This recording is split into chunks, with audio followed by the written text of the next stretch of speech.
এই বস্তুগুলা কি আসলে আমরা কেউ জানি না। প্রিয় বন্ধুরা, যদি আপনারা কেউ জেনে থাকেন আমার কমেন্টস বক্সে কমেন্টস করে জানাবেন, কারণ আমরা তো এগুলা দেখেছি কিন্তু ছোট্ট ছেলের মেয়েরা দেখেনি। অনেক সুন্দর একটা দৃশ্য, যেটা আপনারা দেখলে আসলে মনোমুগ্ধকর হয়ে যাবে। এবং এই জিনিসগুলোর নাম আপনারা জেনে থাকলে অবশ্যই আমাকে কমেন্ট বক্সে জানাবেন। ধন্যবাদ।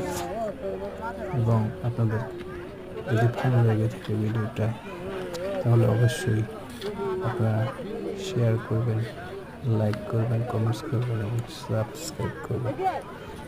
ধন্যবাদ।